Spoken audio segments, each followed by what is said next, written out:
So today we are going to study on a beautiful topic called grace.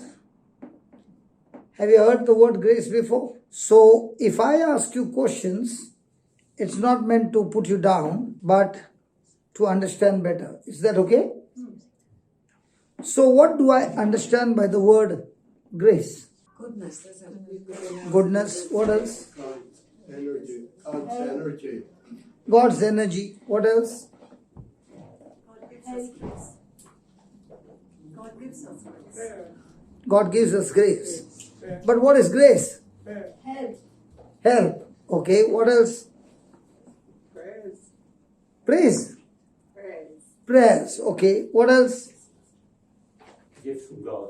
Gift from God. Very good. What else? Lessons. Because Bible teaches us in Ephesians chapter 2 verse 8.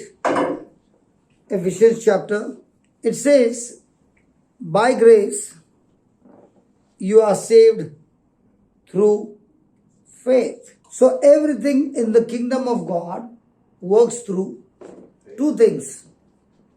By grace and by a faith. So every healing, every blessing, every goodness of God, deliverance, prosperity, the whole package comes by grace through faith. And this grace is purely a gift of God. It is not by man's performance that you get this grace.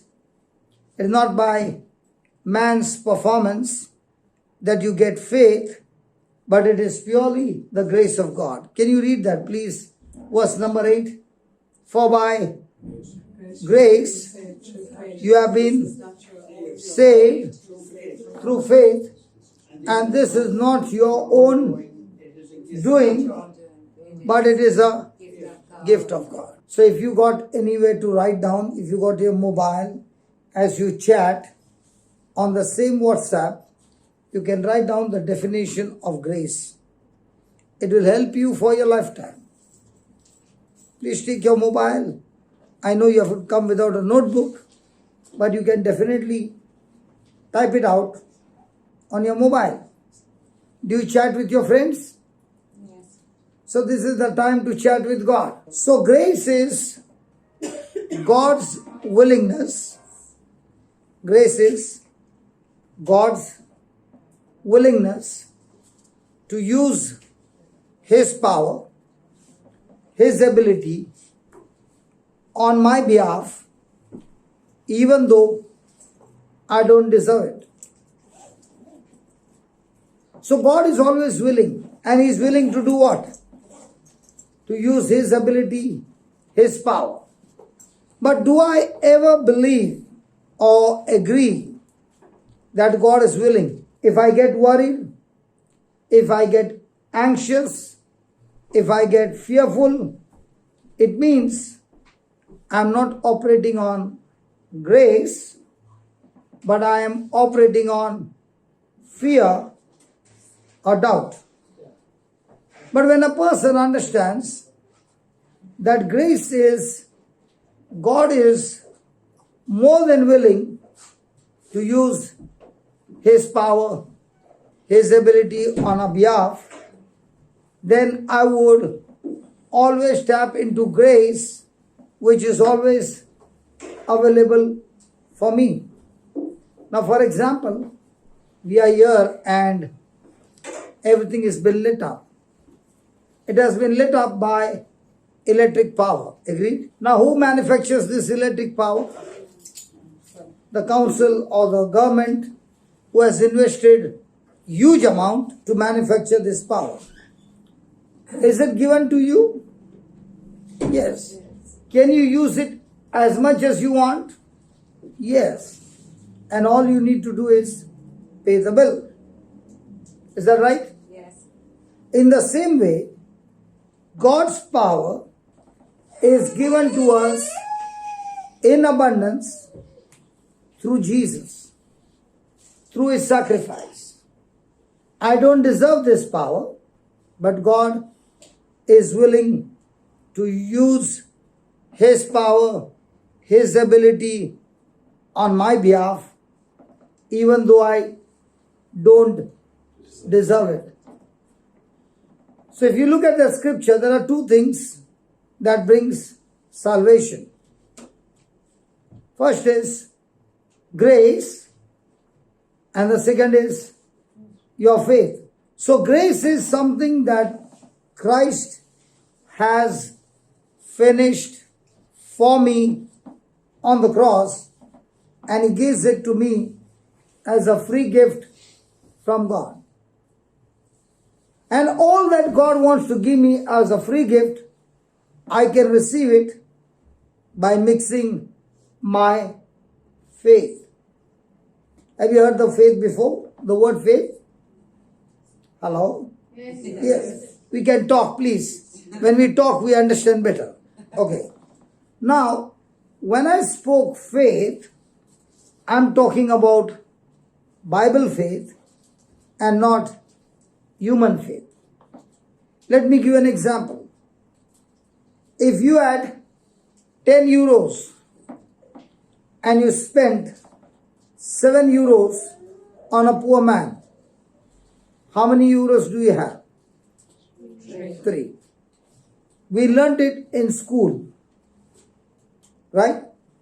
Now, what you gave me an answer, I understand now that your faith is based on knowledge that you got from school, knowledge that you get from your eyes, because you can see those 3 euros, knowledge from your feeling and emotions, which answer is 3, which is of the kingdom of this world. But the same question, the response is entirely different. If I have 10 rupees and I spend 7 rupees on a poor man out of love, then Jesus says in Luke 6:38, please read that. Luke 6:38. Oh my God, you read it so fast. I wonder whether it gets registered. Come on, what's the first word? Give. Pause. The first word is give. I'm not talking about money. Money is only a small part. In the whole day, we do give to one another. Whatever you give, if you give anger, then anger will multiply. That's what Jesus says in His kingdom. Whatever you give, it shall be given back to you. How? Good measure, pressed down, shaken together, running over, shall men pour into your bosom. With what measure you measure, the same will be given to you. Amen. Amen. Now, out of the 24 hours, what do you give? So, Bible faith says we have opportunity for 24 hours per day.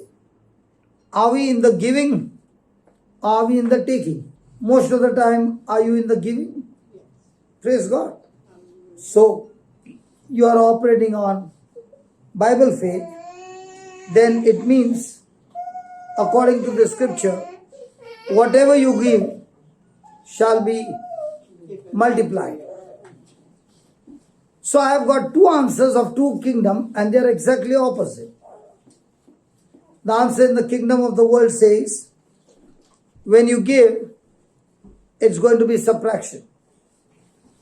And the kingdom of God says, when you give, it shall be multiplication. The kingdom of the world says, the 3 rupees that I have, I can see it, I can touch it, I can feel it. But the 700 that Jesus has promised me, I can't see it. I can't touch it. I can't feel it. And the evidence of 700 is not seen. Is that right? So grace is what Christ has achieved for me on the cross. And faith is, I believe even though I have not seen Christ, neither have I seen the cross, neither have I seen his burial, neither I have seen his resurrection, but yet I choose to believe things not seen. When the person starts his life from believing in the things seen and believing in the things that God has promised, not seen, it is entirely different. It is exactly opposite, but they all work in the same way, but in the opposite direction. So my battle, whether I win or lose, depends on what is my response to every trial, every situation, what people do to me, what people don't do to me, is my response based on what God said or what you learned in the world. Am I responding with my feeling, with my emotion, or am I responding with the promise of God? And that is your deciding factor whether you will reach God's destination or opposite to God's destination based on your response. Praise God. Now, every day in our lives, do we practice to grow faith, or do we practice to grow the knowledge of this world? Which one do you practice? So when you say faith, it has to be based on scriptures and not on your feeling or senses and say, I believe in faith. Let me give you an example so that you understand how Satan deceives us and keeps us in darkness, saying, you do operate in Bible faith, but actually speaking, we are completely deceived because we do not know the truth. I've never heard Jesus saying to anybody, go in peace, your prayer has healed you. He never said, go in peace, I have healed you. Jesus always said, go in peace, your faith has healed you. So I have to see whether I've got Bible faith or a faith that looks to be right but absolutely wrong. Let's take an example. Let's go to Deuteronomy chapter 28 and let us see what is God saying about the word called blessing. Deuteronomy 28 verse number 1. If you will only, look at that word, if you, say that you. Say that again. Say that again. If you will obey the Lord your God by diligently observing all his commandments that I am commanding you today, the Lord your God will set you on high above all the nations of the earth. So there is a condition. God will set you on high if you obey his commandments. And verse 2 says, and all these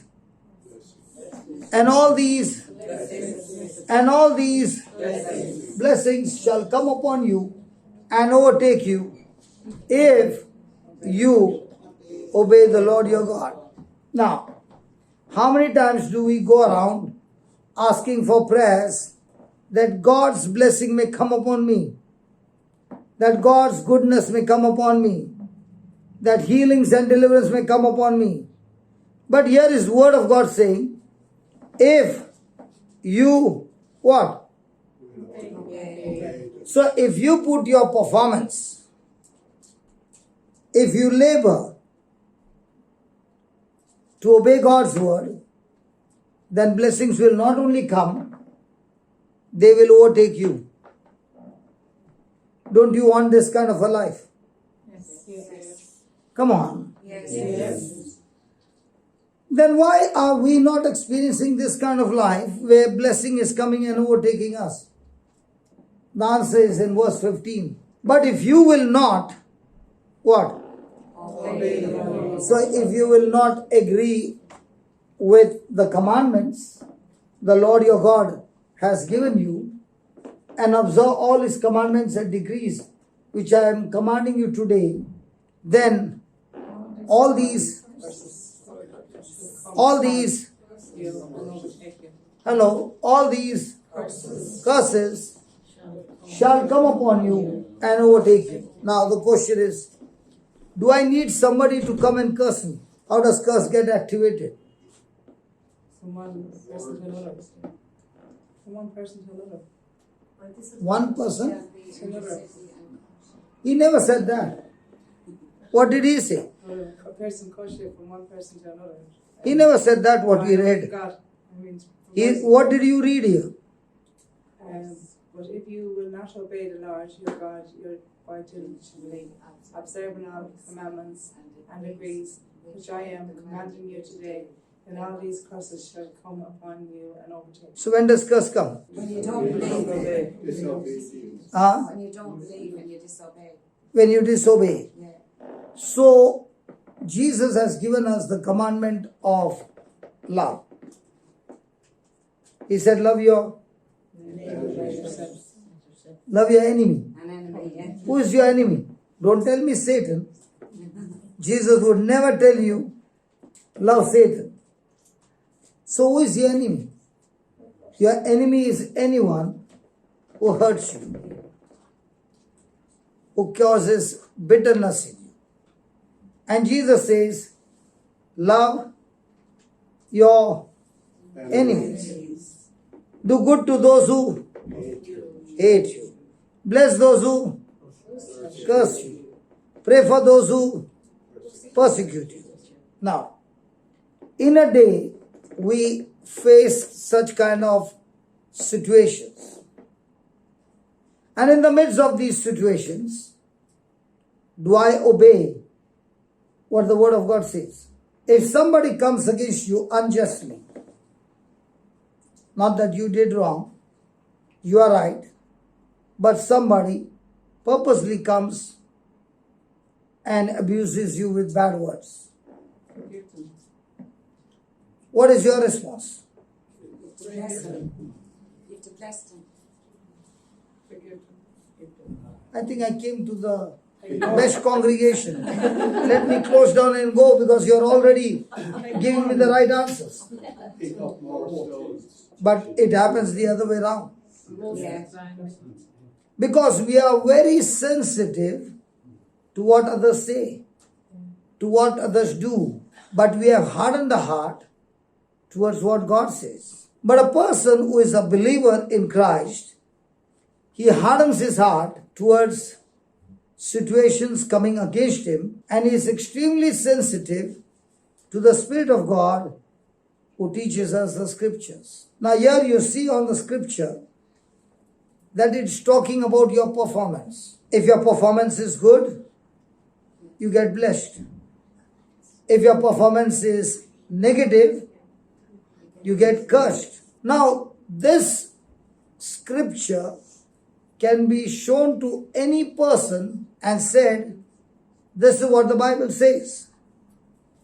Not knowing this is what the Bible says before Jesus dying on the cross. So before Jesus' death, every one of us, including Jesus, was under the law of Moses, which says, you do good, good will come to you.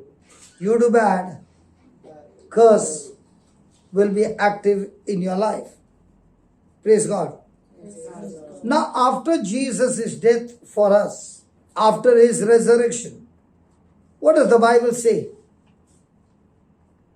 How does you and I, who are baptized in Christ Jesus, get blessed? This is the old covenant.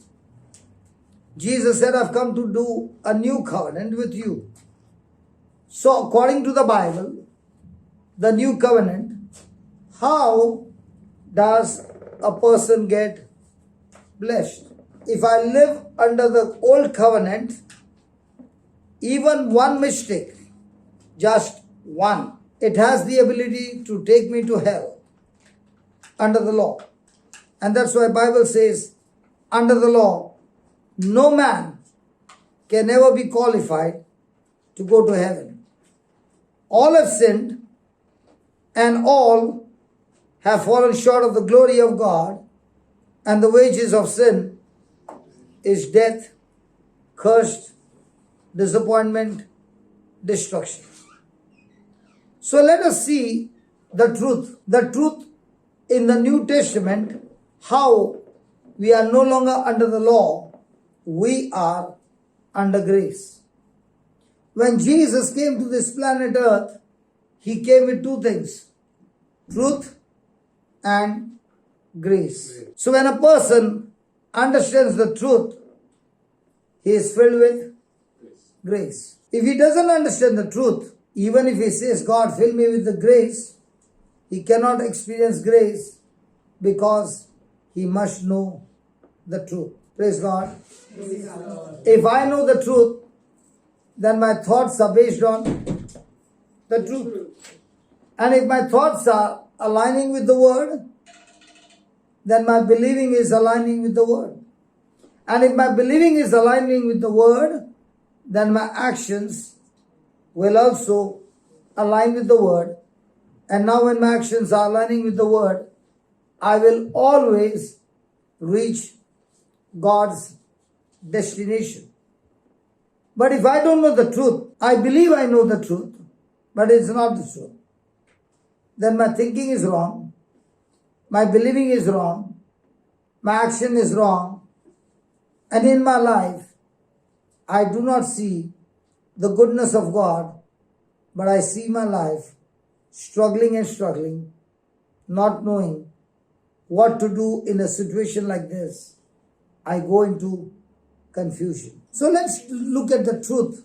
What is my inheritance? In Ireland, do you have something called inheritance? Yes. No. Brother Aman, in Irish community, do they have family inheritance, or all the property goes to the government? I think all the farm goes to the government. Not like India? Not like India? It goes to their children. Whose children? Neighbors. No, they don't trust. Even if it goes to their own children, do they need to produce the evidence that they are the children Yes. of the family? Yes. Only then the transaction takes place. And the registration takes place. Yes. So welcome home. I am going to show you your inheritance that you receive through Christ Jesus by He paying the penalty for each one of us. But if you do not have the document, even if the inheritance is yours, we will live like the Israelites who had the land in their name, but 40 years they wandered in the desert, and none of them made it to the promised land except for Joshua and Caleb. Do you want to be wanderers like the Israelites all your life? And the next generation comes, they also don't know, and they also are wandering. Life becomes miserable, full of poverty, full of struggle, full of curses, suicidal, pain, sorrow, depression, and all this follows. So here is Jesus making a new covenant. That's why during the Mass, when Jesus offers his body and blood, he said, this is the new testament, the new covenant that I make with you. If the old covenant would produce the result, there was no need for Jesus to make a new covenant. The old covenant is all about your performance. You perform, then God will move. In the new covenant, God is saying, I perform and you believe and you receive everything. So let's see the New Testament. How does a person get blessed? Before we go there, let's study the word blessed. What is blessed? In Genesis 1, verse 28, God speaks the word blessed for the first time.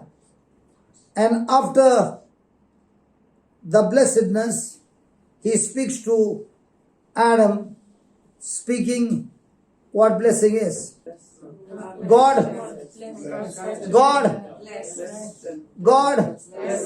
So when you are blessed, you shall, and said to them, be.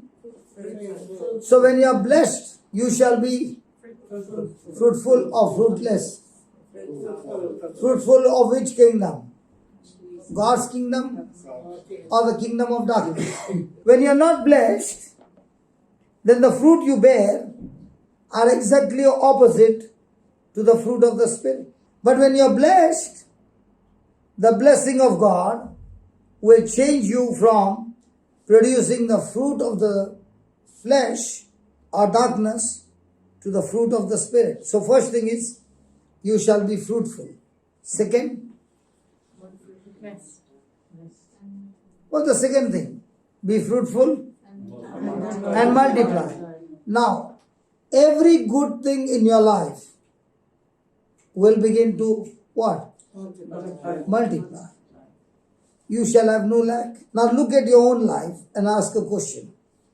Do I produce the fruit of the Spirit? Does the goodness of God multiply so much that I am able to share His goodness with others every day, freely, in abundance? Third thing he says, you shall receive the power to subdue and replenish.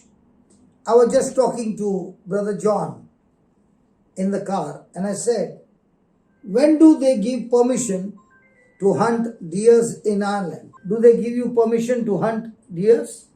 Yes. Hello? Am I talking to the Irish people? Are you from Ireland or from some other country? Everybody. Anyone So in your country, do they give permission to hunt deers? Yes. Anyone with license? Not throughout the whole year, but a particular season. Why do they give you permission? So he said, we don't have tigers, we don't have leopards, we have nothing that sort. So I said, why don't you bring a leopard and the tigers? They'll take care of the deers. And he said, hold on. They'll not take care of the deers, they'll take care of a sheep. Is that right? Yes. So man has been given the power to see to it everything is in order.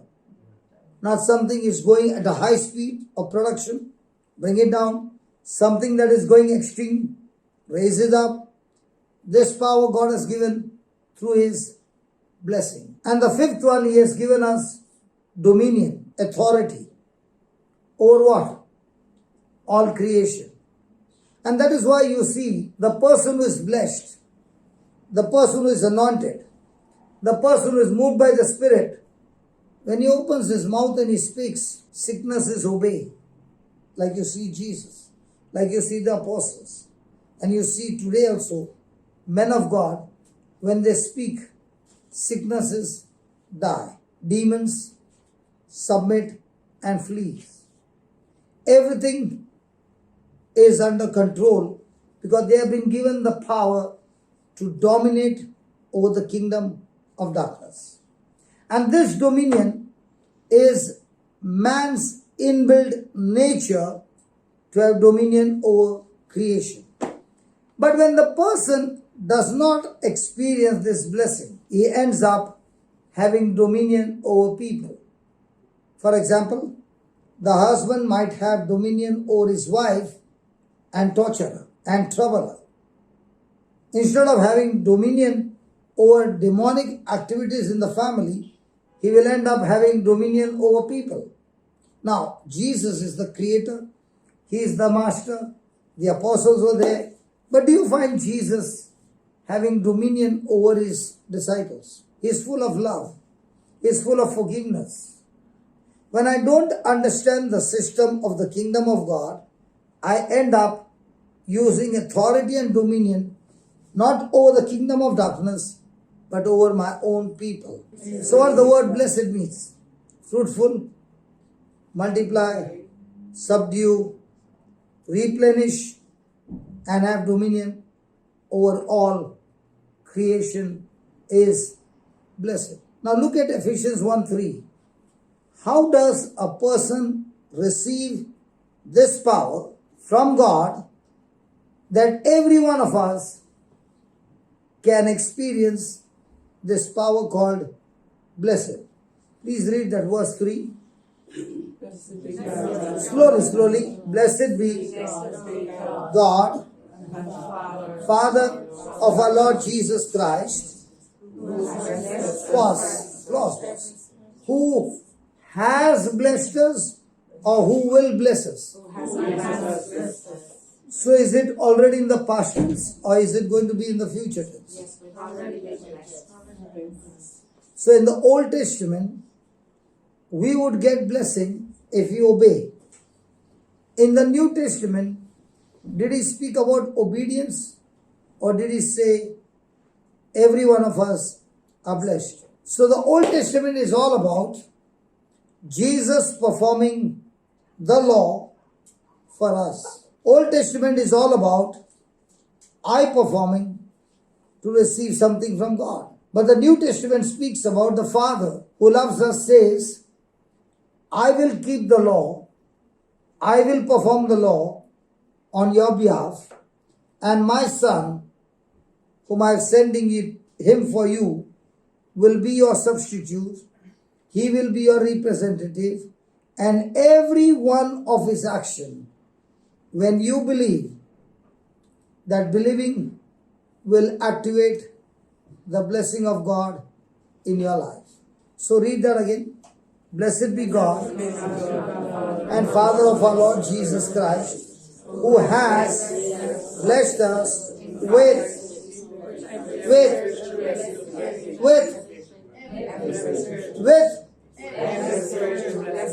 So has he blessed you with every spiritual blessing?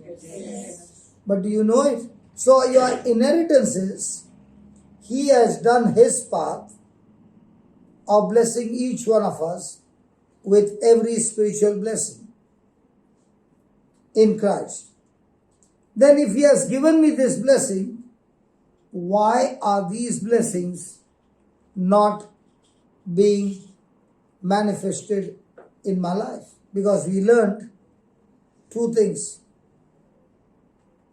The grace of God and my faith. Agreeing to the grace of God brings salvation, brings eternal life, brings goodness of God. So even though God who loves you, even though God has done everything for you, but what he has done will never manifest in a person's life until he responds with his Bible faith. And that is the challenge for all of us. In the old covenant, I have to do many things to get something from God. In the new covenant, I don't do anything. I believe in what God has done for me. And that believing is what brings the manifestation. So you see, there is a person who is praying for 10 years. God, please heal me. Crying, praying, worried, fear, everything. Another person walks in, understands his problem, opens his mouth, speaks only 2 lines, and the next moment, the person is set free. Why the difference? One is operating on his own performance to receive from God. The second one is believing what God has already finished on the cross through his Son. And this person is only agreeing to receive his inheritance. What is my brother doing? He's praying. Praise God. Is he praying? No. He's watching on YouTube. It's going live. And he wants to set the angle right. So he's looking on his screen and doing the adjustment. But what he's doing the adjustment, he has to wait for 45 seconds before he sees it in the YouTube. And if he doesn't understand that, by the time he shakes and adjusts without waiting for 45 seconds, he will never get the target right. Because what goes from this camera goes right to the top, to the satellite, and from there it starts beaming back on Earth. And it takes 45 seconds. If I move my hand this way, you will see on the YouTube after 45 seconds. So if I understand the system, then I can follow the action accurately. But if I don't understand the system, he is looking on the screen and I'm still on the corner, he will keep on doing it continuously, but he will not get the target. So the moment he moves, he has to wait. How many seconds? In the same way. I read the scripture on the screen. That is called the grace of God. Based on that grace, I mix my faith and I begin to put it into action. Agree to this with my action. What happens? The result starts manifesting. Praise God. Now, is he satisfied? Yes, that's why he went. In the same way, if you see a criminal, he has to pay a penalty of 5,000 euros. Now, who tells him to pay the 5,000 euros? The law, the judge. So the moment he pays that 5,000 euros, is there a satisfaction? When the law is satisfied, then you are no longer a criminal, you are set free. In the same way, the Father introduced a system for man to be released from that criminal penalty, and that's why the price that has to be paid is human blood. The human blood has to be sinless and human life for the penalty of every crime that we have done. And Jesus comes on the scene and pays the penalty with his life, with his sinless blood, and he becomes our substitute, which is ordained by the Father, who is the judge. That is why he says, look at verse 3, blessed be God, and who? The Father of our Lord Jesus Christ.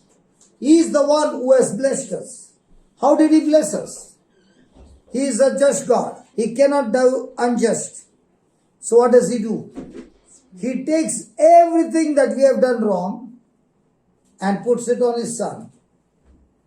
So the Son receives what we have earned by our disobedience. He receives death, he receives penalty, he receives the curse, he receives the punishment. All that he takes and puts it on his Son. And what does he give us in return? Whatever Jesus did in obedience to his Father under the law, we read, if you obey, then all these blessings will come upon you. And these blessings which Jesus earned by his own life is now given to us as a inheritance. But there is a condition. And the condition is, I must believe.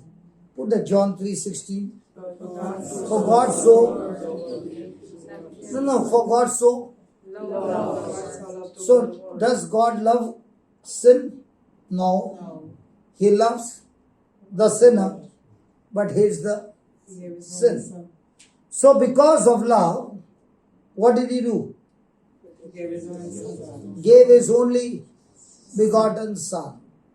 When I was asking God for an example, He said, if you take 10 most dangerous criminals, put them in a room, and then send a lady or your family member, might be your daughter, your wife, your sister, your mother, into that room.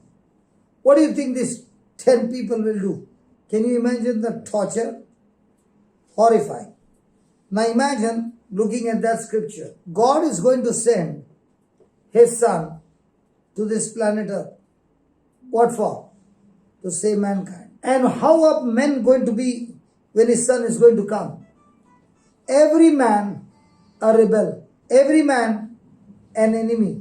Every demonic force, Satan, everyone put together is going to fight against one man, torturing him that he should commit a single sin of disobedience. And that's the battle. And God is the one who has set the system by which He can save you and me. And what is the system? Look over there. God so loved the world that He gave His only begotten Son, that whosoever prays, goes to church every day, pays his tithes, goes on his knees, does all the sacrifices. Did He mention any of those things? Do we do all those things? You don't go to church? We do. Don't you pay tithes? Sorry? Yes. The money to the church? Yes. Yes. Don't you fast? Yes. Don't you kneel? Yes. Don't you keep asking God for this thing and that thing? Yes. But what does He say? He says only those who believes. He is not asking any performance from anybody. Only one thing He says. Believe. Yes. Now is that believing going to be 10 minus 7 is 3? Or is it going to be believing based on what the scripture says? And imagine I'm a Catholic, okay? Imagine 33 years of my age, I knew nothing of the scriptures. And my life had become so miserable, I would have been dead at 33. Thank God a lady came to my house, picked me up, my wife, my children, and said, all that your husband needs is the truth. So she took me to a divine center where the word was being preached. And for the first time, I saw with my eyes the deaf getting healed, the blind getting healed, the cripple getting healed. I had never seen in my life in my church. And where I was taken also was a Catholic. But here, the word was being preached from morning till night.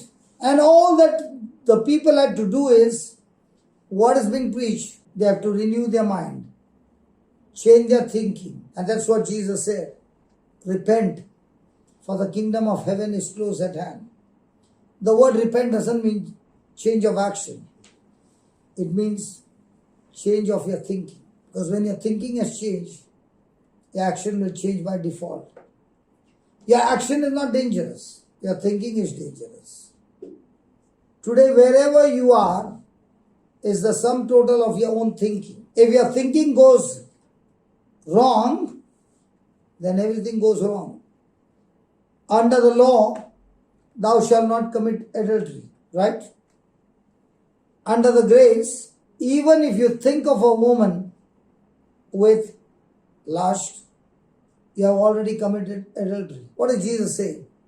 If you don't have those thoughts, you can never go into action. Your action is only because you have those thoughts. And those thoughts are the most dangerous one, because they are going to take you away from God. Your believing comes when you have those words, God's word, that produces godly thinking. That's why Jesus did not go around praying for the sick the whole day.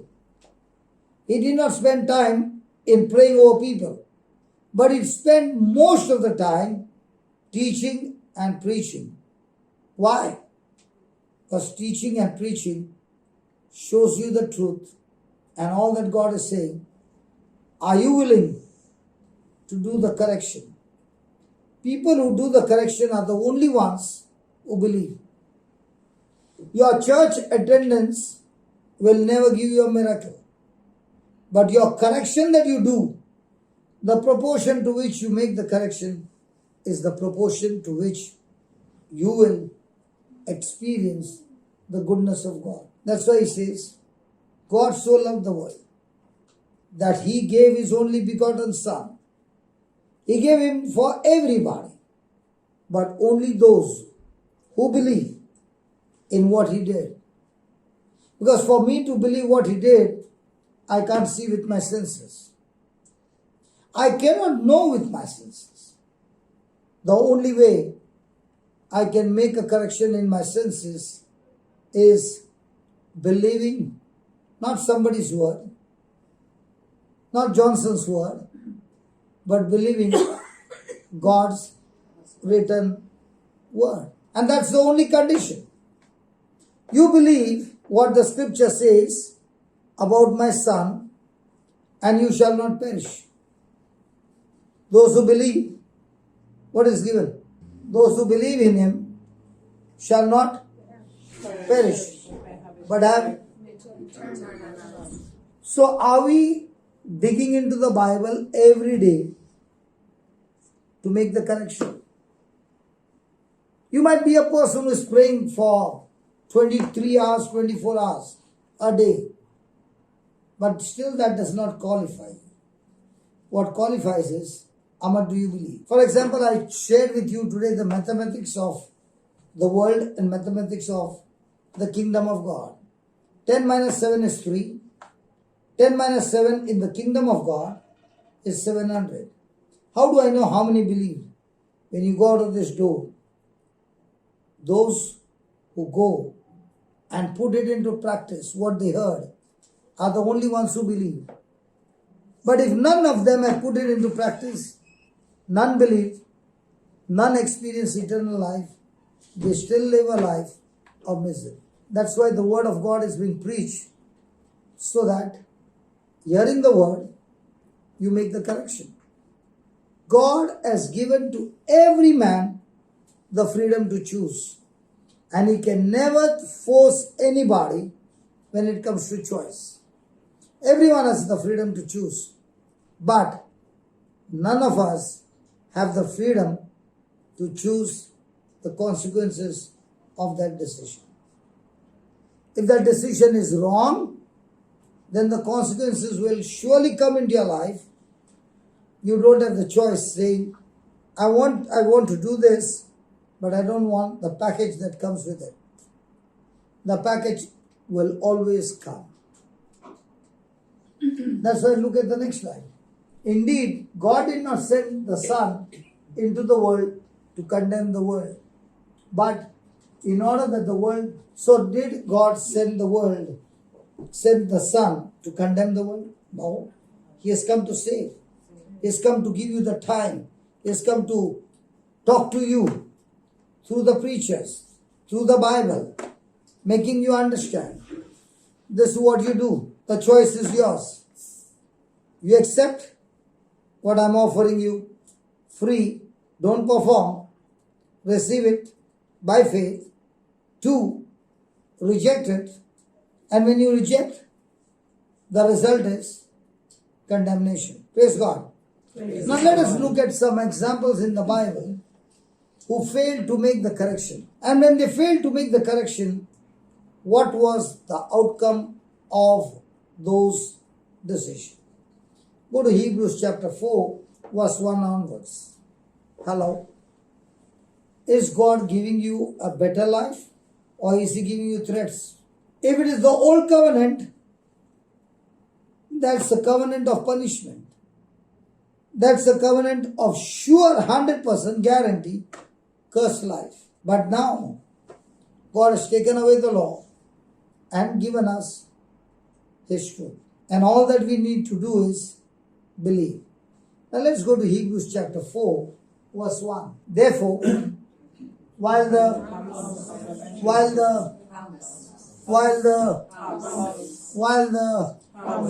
Bible is full of what? But if you never open the Bible, what will you know? So imagine the kind of life that God has kept for you, and you don't want to open the book of promises. How will you ever enjoy the inheritance that is yours? When it comes to your inheritance, do you never open the document? Examine it, look at it. You won't take it through it all. Sorry, even Examine it, look at it, say, is everything right? which inheritance? Your earthly health. Your own inheritance that comes from the family, Yeah, which is on earth. yeah. And even though you got it transferred into your name, can you take it with you to heaven? No. So what about the inheritance that you can take it to heaven? Which one is more important? The word of God. The word of God. Because when a person understands God's inheritance, when I walked in, this brother, as I was putting the camera with a pocket Bible, was busy reading the Bible. So he has brought his document along with him. How many of you have brought your document? How do you know whether somebody loves the document? How many of you carry euros with you? If not the euros, at least the card. Yes. Do you go empty? No. Why not? Because we need it. So which one do you need more? I can give my words, but if they don't follow the action, I'm deceiving myself. I can give oral exam 100 out of 100, but practically in my own life, I might put all the colors on my face and show the world I'm the happiest person, but deep down everybody knows the kind of torture the person goes, which the person doesn't need to go if he understands his inheritance. I might look beautiful with colors on my face, but in my real life, I'm living the most painful, sorrowful life. But I can show everybody, this life is so good. Yeah. But I can't even get sleep. I'm tortured in my sleep. I'm tortured the whole day. I'm tortured and tortured and tortured. But will not come to God in believing the sacrifice of Jesus. Praise God. So let's go to the promise. Let's start with 17, Hebrews 3:17. But with whom was God angry 40 years? With whom was God angry for 40 years? Was it not those who sinned, whose bodies fell in the wilderness? So what was their sin? Let's go and see what was their sin. And to whom did he swear that they would not enter his rest? Not, if not, to those who are disobedient. And what is that disobedient? So we see that they were unable to enter the promised land. So what is the most dangerous spirit in this world? Do you know when people say men go to hell because of sin? That's the biggest deception. Because the sin has already been paid by Jesus on the cross. People don't go to hell because of sin. People go to hell because of unbelief. And unbelief is through three things. First thing, the person doesn't know the promises of God. And if he doesn't know what are his rights, what are his benefits, what are his privileges, he cannot enjoy those benefits and ends up with unbelief. The second is, the person believes he's hungry for God, but the one who is teaching him has taught him wrongly. And when he believes the wrong, it can never be the truth. So this person believes the wrong, he believes it's the truth, and ends up with disbelief. The third one is the person knows the scripture. He knows everything, but yet he chooses to live the pleasure of sin and ends up with unbelief. And that's why nowhere in the Bible does God say, my people are destroyed because of the devil. The Bible says, my people are destroyed because of unbelief. So which is the greatest enemy of all? The spirit of unbelief. That spirit can keep a person believing in the lie and torture that person that it's the truth. And the person doesn't even know. And years go by and the person is still believing in the lie. For example, we just now read, God the Father in Christ has blessed us all with every spiritual blessing. Now, as long as I don't know, I'm still praying every day, God bless me. But when I understand the scripture, He has blessed me, I can show that scripture to heaven and say, it's written here, God has blessed me not because of my works, but because I believe in the works of Jesus, who is my substitute, who did it for me. If somebody gives you a gift and you never open the wrapper, can you enjoy the gift? No. Why does the person not open the wrapper? Because of unbelief. Why is the person willing to go through that torturous life day and night and not willing to make the correction? Because the spirit of unbelief makes that person a captive, a prisoner for a lifetime, whereas that same person can see others are having a beautiful life, whereas I've not done anything wrong, but yet my life is miserable. Why? Because of the spirit of unbelief. Now look at the fourth one. Therefore, while the promise of entering His rest, say that rest. Hello, rest. Promise of entering into His rest. Now, the Bible says, God created the world in 6 days. And on the 7th day, He rested. Why did He rest? Because whatever had to be created, He finished it in 6 days. There was nothing more for Him to do. So also, there is a godly rest in the mind. And this is our journey, whether we can get into this godly rest. Example, God fought the battle for the Israelites when they were slaves in Egypt. They were in slavery for 430 years under the rule of Pharaoh. God fought the battle. One after another, the plagues came. The last one was the Passover night, where the firstborn male died in Egypt. But God saw to it that not one in the Israelites' house in Egypt, anybody died. What was the solution? The solution was sprinkle the doorpost with the blood of an animal, a lamb, which was offered to God as a sacrifice. When the angel of death visited Egypt, he saw the blood sprinkled on the doorpost and he could not enter in. He passed over.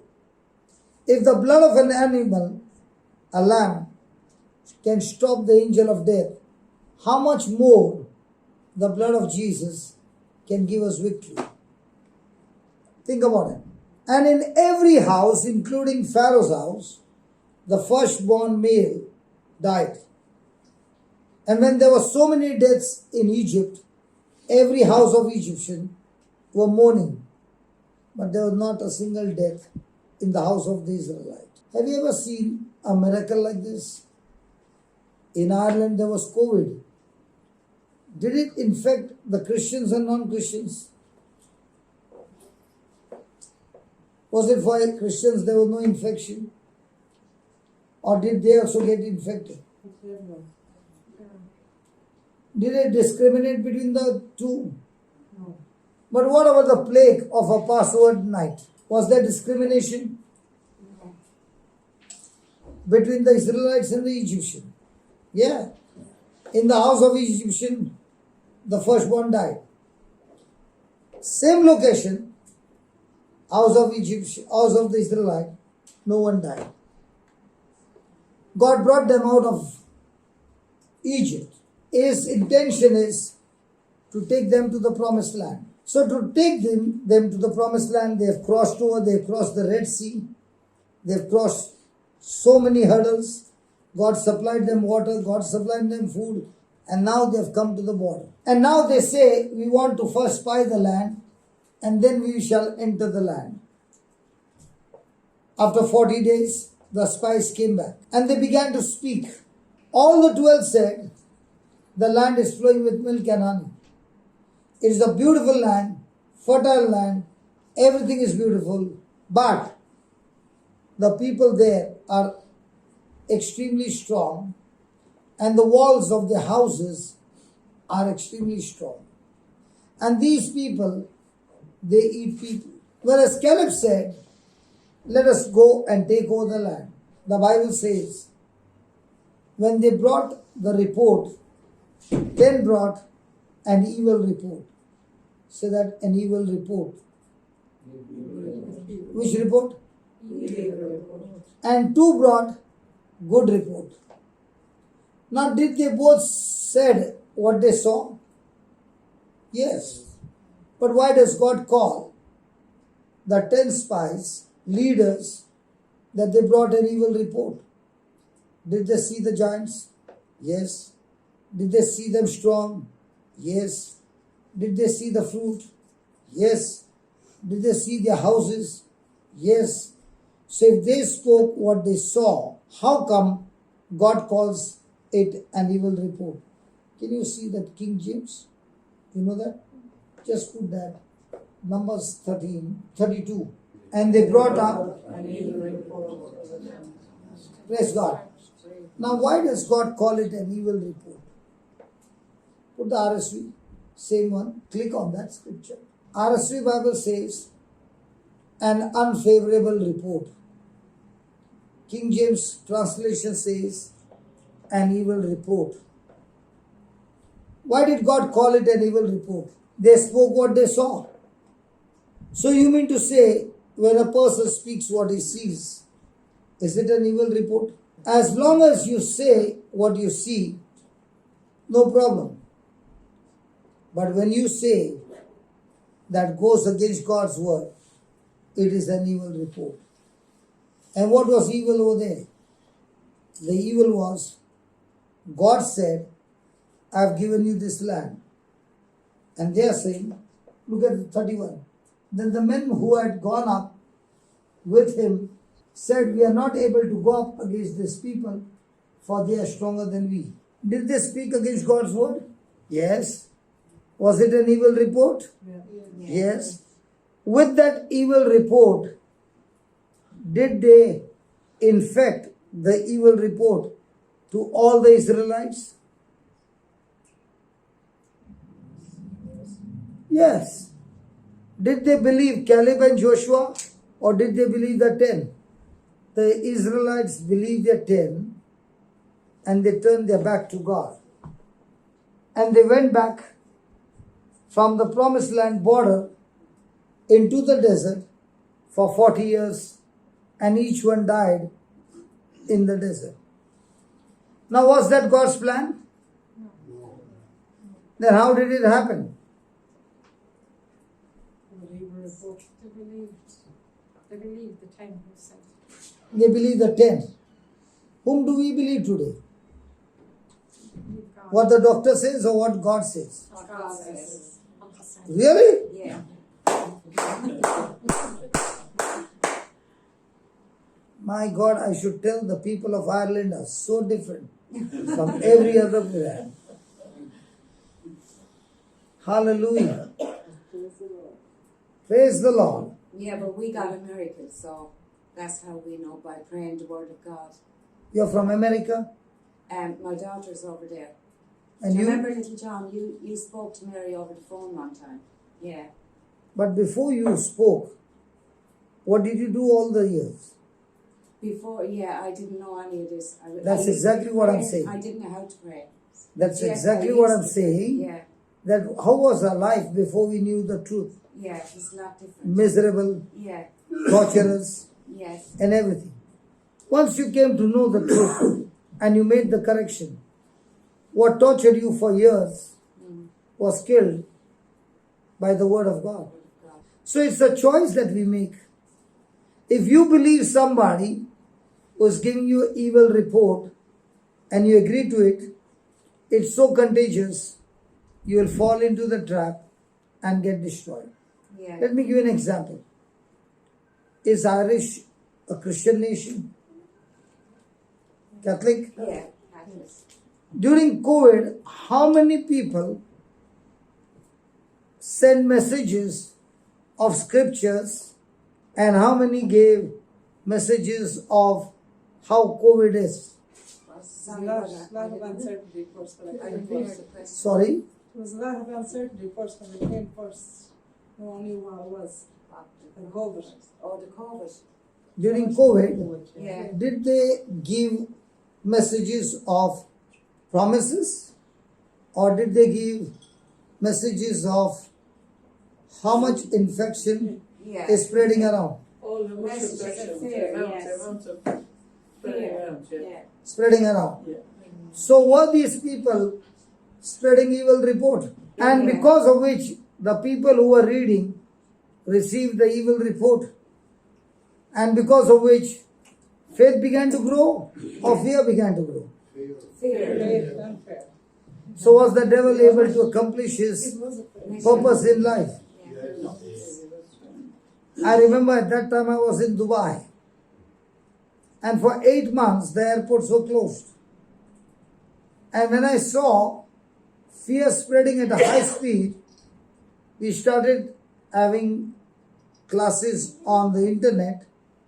And in those days, if somebody was hooked up, they will see me coming at 7 o'clock Dubai time and end up at 3 o'clock in the morning Dubai time.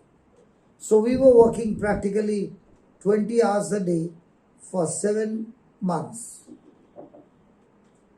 And when people began to get hooked up on the word of God, day and night, so many of them who were infected came out of worry and fear and got victory. That is what he's saying. Verse number 4. Just put that. Hebrews 4. Therefore, while the promise of entering into his rest, do we enter into God's rest or do we practice unrest? Rest. And a person can never enter rest without the promise of God. The promise of God is the anchor on which your whole thinking is holding on to.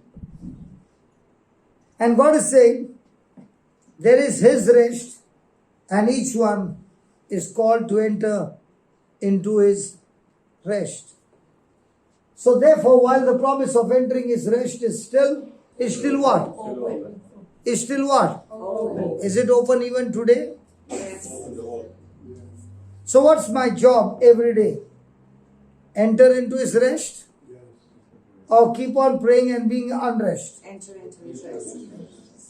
When was the last time you got worried? How many years back? Sometimes I do get, but then I comes back, I goes into the rest. If the So doctors can give me a remedy- person go into a rest without a promise? So is the promise of God so very important for me every day?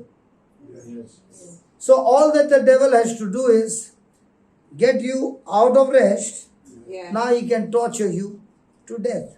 What happens when a person gets a bad report from the doctor? So what happens when you are in a storm? And the battle is not for us, how do I get healed? Battle is, how do I enter his rest? Healing comes by default. Like, tea by taste is bitter, but if I put sugar and stir it, I don't even know to pray to God. I know the tea will be sweet.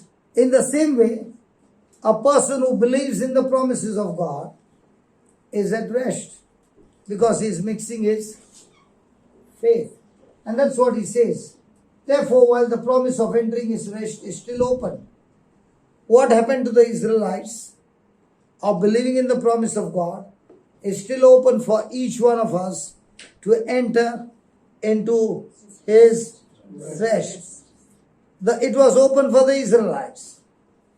But they believed what the 10 spies said, and they moved into unrest, complaining, grumbling, and murmuring. Do Irish people ever complain? All the time.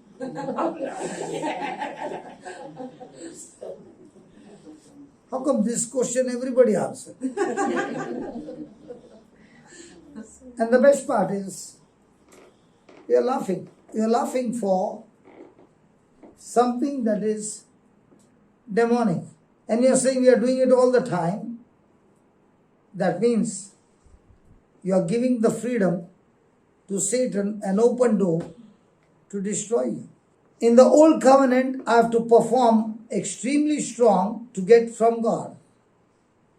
In the new covenant, it is all about entering his rest, and he does everything for you. So the battle is everybody is given 24 hours. Nobody more and nobody less. And in this 24 hours, you can't save it for the next day. You have to consume it that day. Now in those 24 hours, am I investing my time in building myself, using the promises of God to enter into God's rest? Or am I investing my time in watching the talk shows that corrupt my mind and that take me into unrest? That's the battle. Therefore, while the promise of entering his rest is still open, let us take care that none of you should seem to have failed to reach it. Be extremely vigilant. Be extremely attentive that you don't miss of entering his rest. Because if you miss it, you will miss the inheritance of eternal life, heavenly home, everything of God. You shall miss it because you fail to enter his rest. In the New Testament, we don't receive the heavenly kingdom by default. We receive it by believing in the works of Jesus and entering into his rest. And that is the challenge. Am I the same when the storm is just beginning, during the storm, after the storm? Is my attitude the same? Let me give one more example. In Ireland, you have some other game with a stick. Yeah. And you use the legs and the hands and everything. And in that stadium, people who come to watch are absolutely quiet. No noise. Huh? Is there a lot of noise? Yes. A lot of excitement? Yes. A lot of shouting and screaming? Yes. What about the game when we are watching a game that Jesus won for us on the cross? Has he won it? Or is he going to win it? He has won it. In the same way, you are watching a match live on the ground. Until the last moment, you don't know which team won. But once you know that the team has won, you watched it. Now you watch the same match highlights. Are you making noise? Are you with worry? Are you with fear? Are you with rest? Because you already know the match has been won. Is your loved one having the same kind of rest when he doesn't know the result? No. In the same way, the match has been won. And all that we do is enter into his rest by believing the promises of God. That's all. Let's take an example. When Jesus was going through the trials, was he relying on his Father or was he relying on the storm? He was sleeping in a boat and there was a storm. The boat was being filled with water. Was he still sleeping? What about the disciples? They were trying their best to reach the shore. Were they able to reach? What was their conclusion? We are struggling so hard and look at him sleeping. Let's wake him up. And when they wake up Jesus, what is the first thing they say? Do you not care for us? Can't you see we are perishing? Now were they at rest? Was Jesus at rest? Yes. Why was he at rest? He was going to say it. Sorry? He knew he was going to say it. He knew he has the power to overcome the storm. Right? When he got up, did he speak to the disciples or did he speak to the storm? Did he take authority and say, be calm? Yes. Was it calm? Yes. In our life, when there's a storm, are we at rest? No. Are we worried? Yes. Do we speak to the wind or do we speak about the wind? Do we speak to the problem or do we speak about the problem? So do we start complaining and grumbling or are we at peace? So are we doing the Bible way or are we imitating what the world is doing? So how do you feel? You do shopping in Amazon and you're believing for your delivery from some other website. Hello? It's going to come out.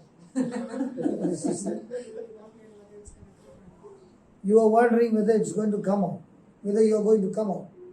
Now, has he given you the promise? Yeah. The one who gave you the promise, is he able to keep his promise? Does he have the power to keep his promise? No, I don't. God doesn't have the power to keep his promise. God is But the question is not he will keep the promise. The question is, do you agree with his promise? No. That's where the enemy deceives us and keeps us in the storm forever. Because for God to do, he doesn't need to do, he has done it on the cross. And his son Jesus said, it is finished. Now the battle is not from his side, whether he'll do it or not. He has done it, he has said it is finished. The battle is from my side.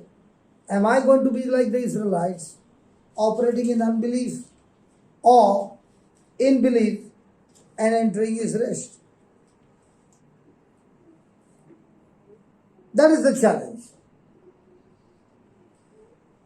So please write down some notes which will help you to enter into God's rest. Can you do that? Please? Yes.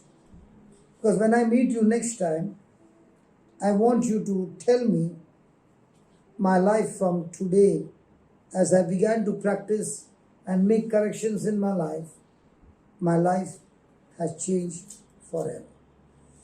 What you're writing is truths that will work for you 24 hours lifetime. And these truths are written from the Bible. That's why Jesus said, the one in whom my word abides, he is my disciple. And when he is my disciple and is learning those truths, there will come a time when he will begin to know the truth, and the truth will make him free. So I've come here to share with you the hidden secrets which cannot be seen with my senses, but it can be seen by faith. And these are the truths that we need to practice in every battle of life to enjoy your inheritance. So do you need the notes or should I continue? So you don't want to write the notes? Hello, can you talk? I have no pen and book. So if you don't have a pen or a paper, do you have a mobile? I don't know how to write it like that. Sorry? I don't know how. Okay, can you put the voice recorder on? I don't know. You can take a photograph of your phone. Photograph it. See, even if you don't have a paper, can you just type out the message? Oh, can you take a photograph from the screen? Yes, yes, yes. Do something.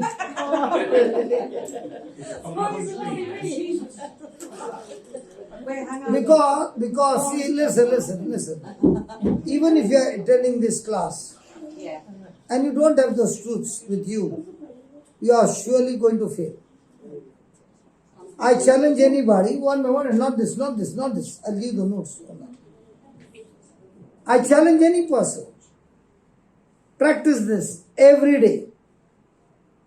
Not only your life will change, you will go around changing lives at a high speed. For the truth will never fail you. It is a match that has already been won. Amen. Look at this. Look what happened to the Israelites. Does it happen to us? For indeed the good news, say that good news. What have I come with? Good news. For indeed the good news came to us just as unto them, the Israelites. But the message they heard did not benefit them. Why? Because they were not united by faith with those who heard. So which are the people who are going to experience profit? Those who are united by faith. And that is the challenge. You can put the notes, Baba. Let's read this. God wants to give us rest. To whosoever is weary and burdened. But finding this rest is based on whether or not we believe His grace that is made available to us. Now, do we all need to enter His rest? Yes.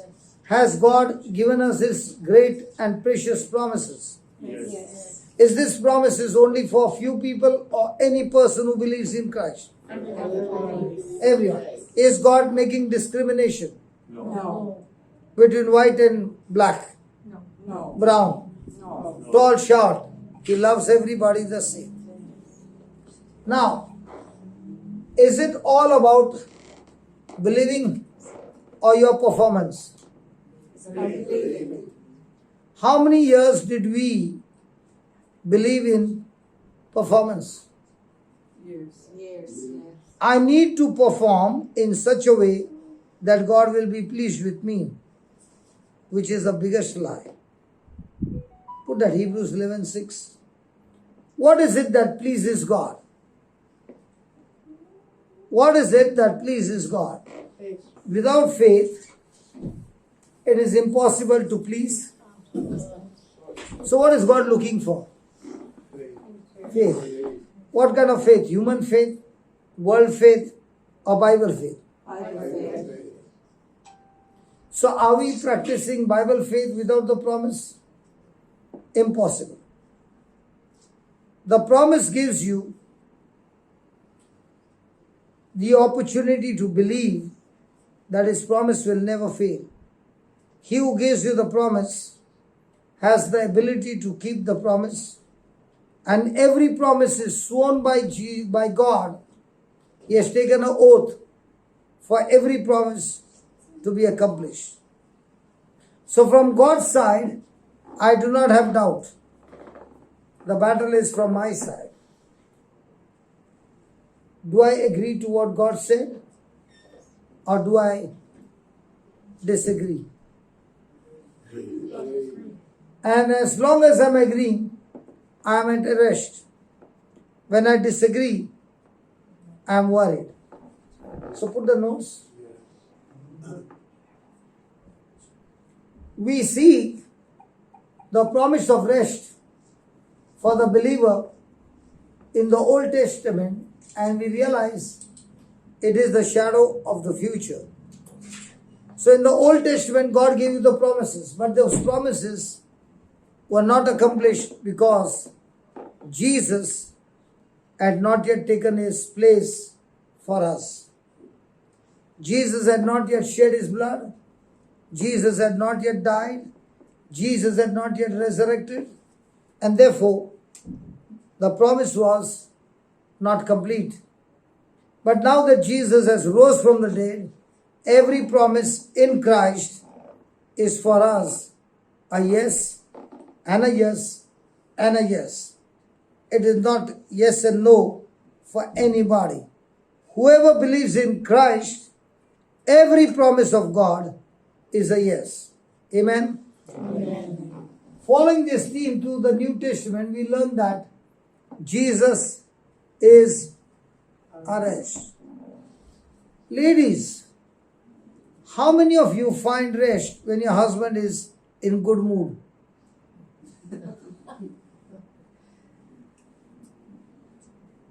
And how many of you find unrest when the mood goes? So is my life governed by Jesus my rest, or governed by my spouse, my children, my job, or other issues of life, my health? Do I have rest in Christ, or do I have rest in other things? As long as I'm focused in other things, I cannot have rest. Example, is your spouse perfect? No. No. Is your spouse imperfect? Hello, is your spouse imperfect? Yes. Yes, everybody is imperfect. So if everybody is imperfect, how can I expect perfection from an imperfect being? Are you perfect? No.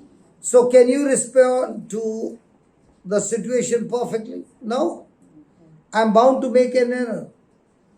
But there's only one person who can never make an error. His name is Jesus.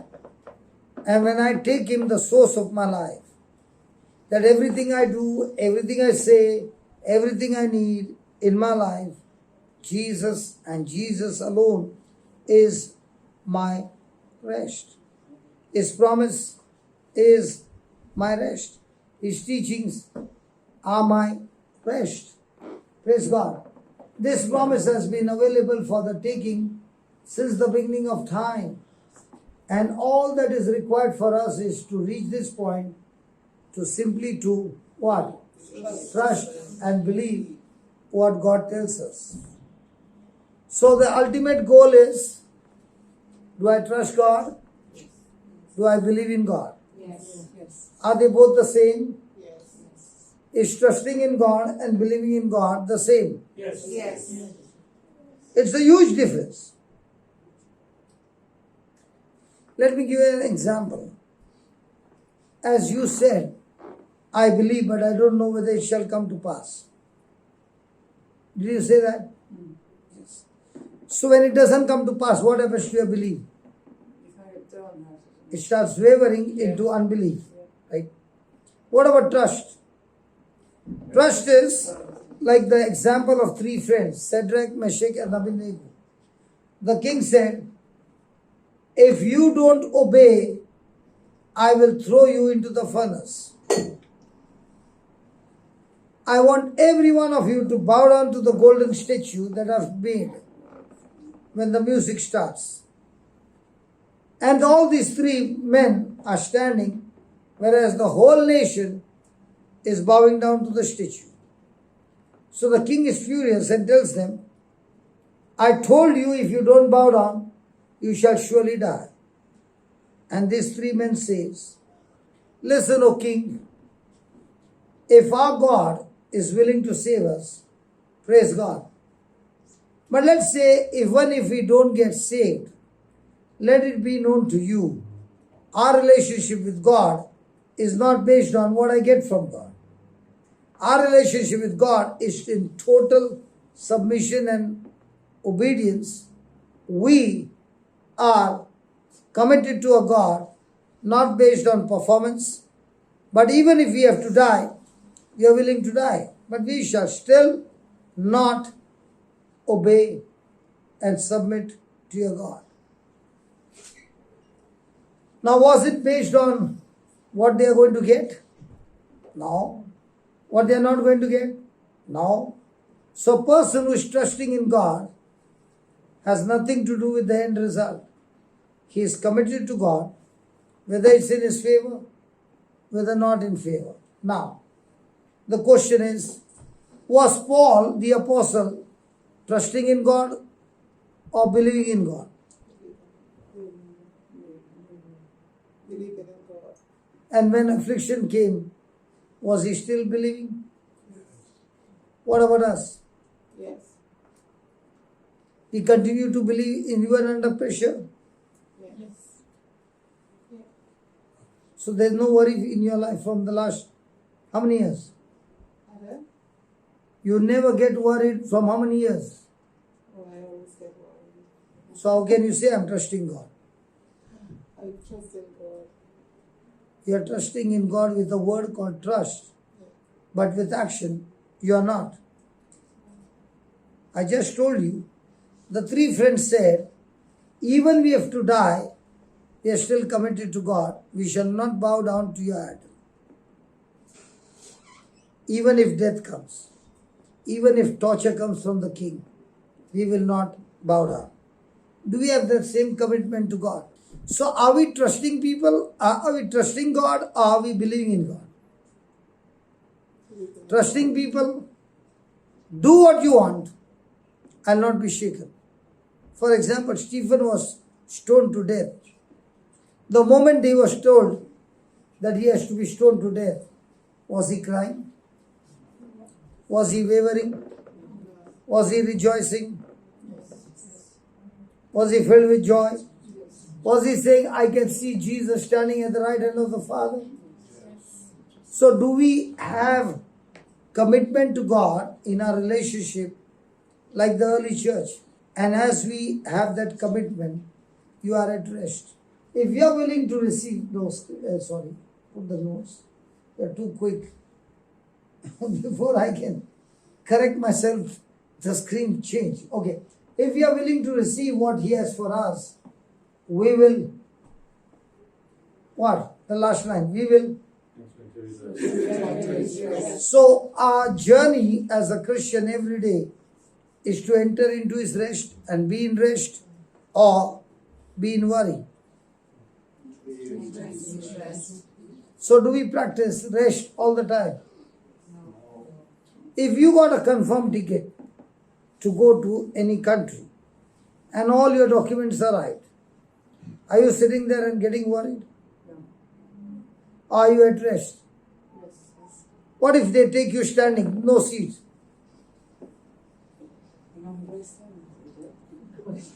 Unrest. But do they take in Ireland or standing? So will they give you a seat if it's a ticket is confirmed? Yes. I don't know, Irish rules are so different from so many countries. Are you coming back? Yes, I am. Yes. Very important. Because I'm going to teach you what is rest. And when I teach you what is rest, whatever she's going through in a physical body will be uprooted right before her eyes. I don't know, whatever it is. I must teach her to enter into his rest, showing her the promise of God. And once she gets committed to that promise, now everything becomes so easy and she will be surprised. That's all? That's all. But that's what Jesus did for us. And all that we receive is by entering into his rest. Okay, put the script, put the next slide. No, the next slide. Notes. Yeah. I want you to take this photograph. And those who have got pen and paper, please write down. Those who have got mobile, please take the photograph and then use that photograph. Share on. The message is too important for us to misinterpret or overcomplicate. So this message is going to help you and you will not experience complication if you practice these truths. First thing, the Bible says we must fear. The word fear is not demonic fear, but that word here, fear, is be cautious. Be extremely vigilant. Be extremely attentive that you should not miss the bus. In the same way, you should not miss your inheritance. So, we must fear lest we come short of the promise of God of entering into his rest. Though the Bible says the gospel was preached to all, but to those who did not hear it in faith, did not profit from it. So you have the promise, but if you don't mix your faith, and we learned what is faith.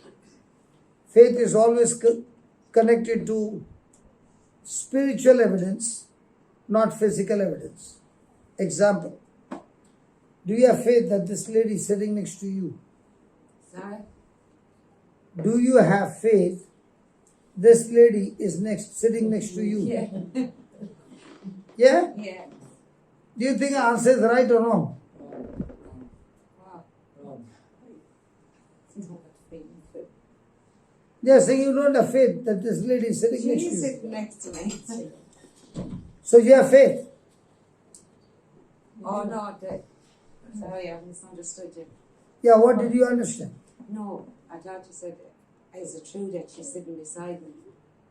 So you don't have faith that she is sitting She next to you. is sitting beside me. You're confusing me. Okay, let me ask your friend. Do you have faith that this lady is sitting next to you? Now answer is right or wrong? Wrong. Right.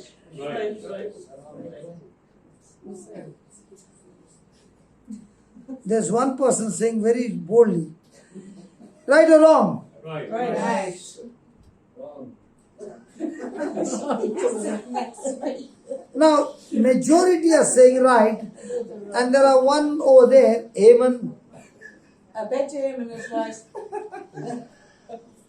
Haman, again I'm asking you, right or wrong? Wrong. Brother, right or wrong? I'm not sure, to be honest. The brother behind? Okay. When you say faith, remember, it has got nothing to do with physical evidence. Can you see your friend? Yes. You don't require faith. You can see. Yeah. You require faith only to believe things which are not seen. So for believing things not seen, you must have spiritual promises. Yeah. And based on that promise, now you are saying, I believe. An example. Somebody showed you your own photograph. Do you believe it's you? Yes. Yes. Have you ever seen your own face? None of us have seen our own face. We have only seen the reflection Yeah. of our face. Do you believe that's me? Are you following? things not seen, you require faith. Example, have you seen Jesus? No. Do you believe he's here? Yes. Yes. How do you believe? When you can't see him? Sorry? Your faith like it, yeah, with good faith like it. For faith, you should have a promise. Do you believe he's here? Because he said, where 2 or 3 are gathered in my name. Yeah. Because everyone's gathered in one place by faith. So, because he said, where 2 or 3 are gathered in his name, he is in our midst. Yeah. So, is he here? Yes. Yes. What happens when you are in the washroom? You are alone. He's still there with us. How do you know? Because he said, I will never leave you, nor forsake you. I am with you till the end of time. So now your faith is based on his promise or without his promise. Sorry. Are you following? Yeah. Praise God. Hallelujah. Hallelujah. So, when the word is preached, say that preached. See, the gospel was preached.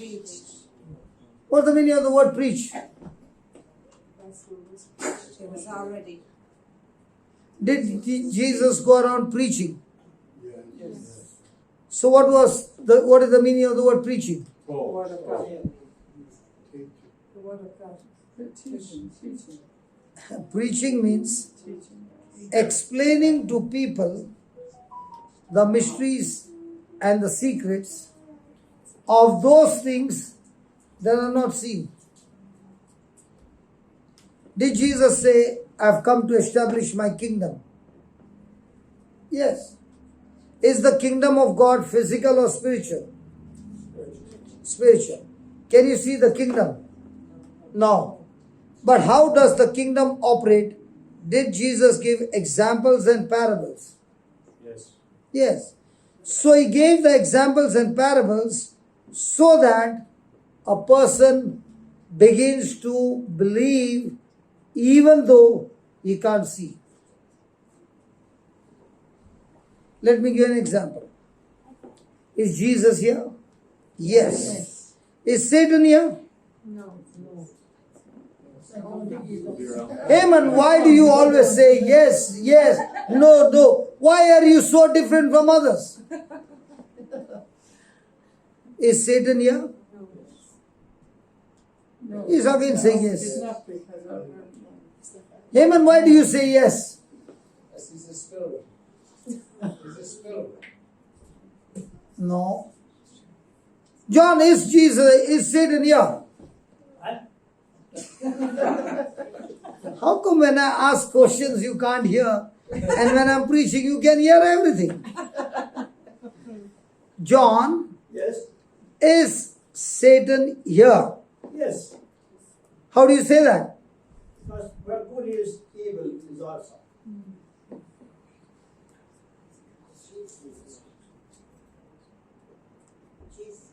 Is Satan here, sister? Why do you say that? Huh?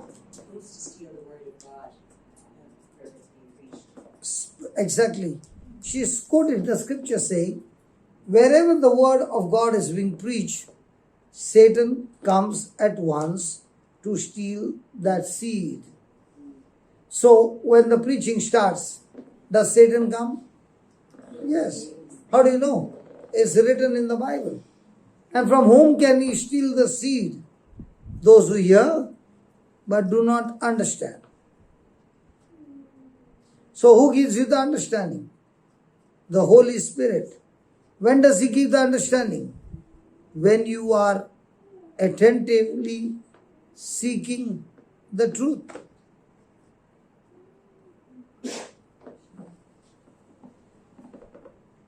So the gospel which was preached, even though they heard, they did not hear it in faith, and that is why it did not profit them at all. So even though you came, let's take an example. Jesus went to Nazareth, to his hometown. Could he do great miracles there? No. No, man. Why he could not do? People didn't believe. Because people did not believe. You mean to say Jesus' power became less? No. No. But their unbelief stopped Jesus' power working for them. In the same way, when I don't understand the scriptures, I myself, with my unbelief, put a block to what God wants to do in my life. So when I don't understand the scriptures, am I the one who is causing the miracles not to work in my life? Yes. All God's works, see that, have been finished since the foundation of the world. So, all God's work has been finished or will be finished. So, is God going to do more work? Or has it finished? Do more. Sorry? I'll do more. But that's not what the Bible says. It is finished. Now the work that is there, it is from my side to mix my faith. We have to do it. We have to mix our faith in believing. In believing. Praise God. So that's why the Bible says, I fear lest anyone be left out of entering his rest. So what is that fear? It means being cautious, aware, being diligent. Resting means to rely, to have confidence in, trust what God has already did. So what is our trust? God will do or God has done it? And all these years, what were we believing? God will heal me. Yes. God will deliver me. God will bless me. God will prosper me. Now all these, what you are saying, is it the same written in the Bible? In the Bible, it's all written in past tense, that God has finished it. Yeah. And now my journey is to agree to what God has said. Are you with me? Yes. So the battle is on God's side or your side? Our side. And what's the battle? Fighting against the storm or fighting against unbelief? Unbelief. Who's your greatest enemy? Unbelief. Who is stopping your miracle? Unbelief. Who is stopping your blessing? Unbelief. Who is taking you to hell? Unbelief. Who is stopping you from being a child of God? Your unbelief. So why have we come here? We have come here to know the truth that will destroy the unbelief. And when unbelief goes out of you, faith is active, and faith will do supernatural things for you. Praise God. Praise God. Do I know you? Have we met the first time? First time. Okay. Now we will do is demonstrate what God has done for you, and I'm going to teach you how to believe what God has done for you. The moment you change your thinking to what God has done for you, the next moment the miracle is yours. Is it a good deal? Good day. Yes. Hello, is it a good deal? Yes. And if it works for her, Yes. surely it works for everybody, because the system is the same. The laptop is the same. It has got the same operating system. One person is struggling because he doesn't know the function. Another person is looking in front and doing his work because he knows the system. Are you following? Yes. So my job is to teach you to know the system of the heavenly kingdom by helping you to mix your faith, and when faith starts mixing, the miracle is yours. Example. Do you have any pain in your body? Sorry?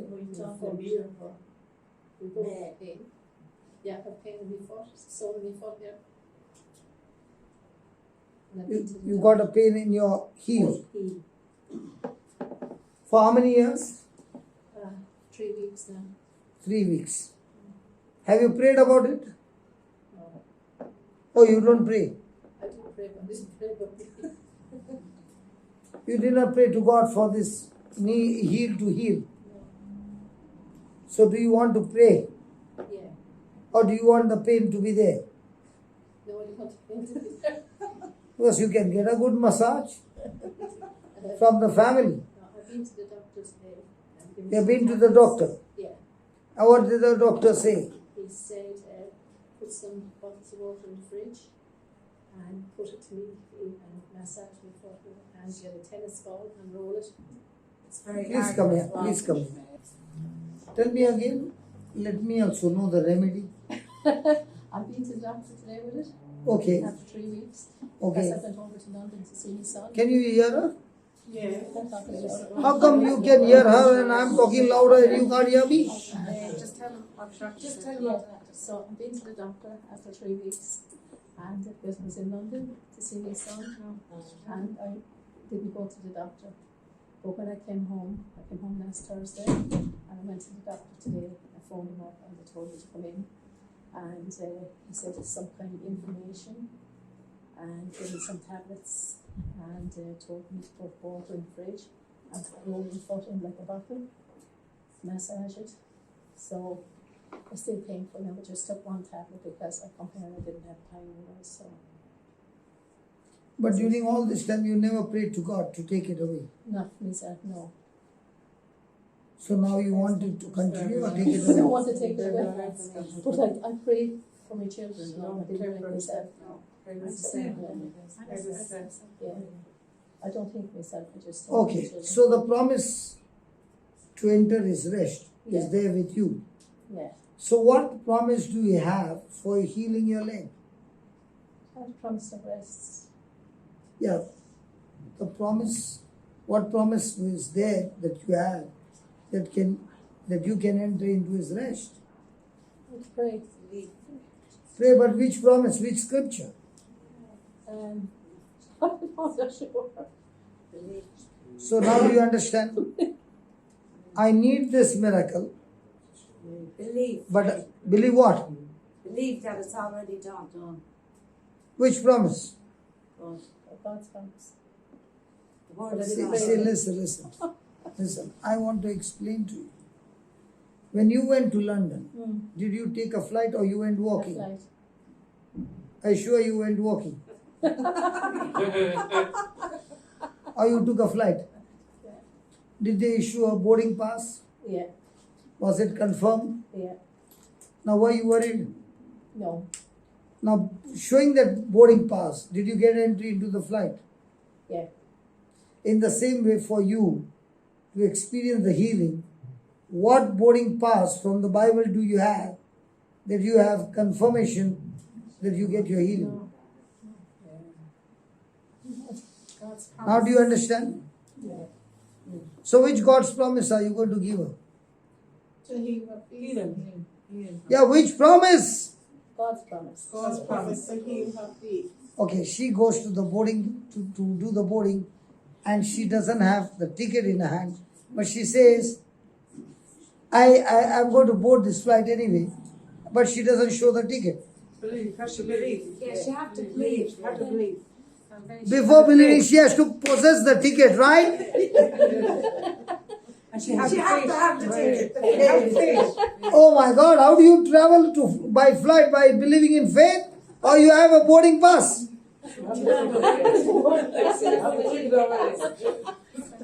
Brother Aman, I'm confused.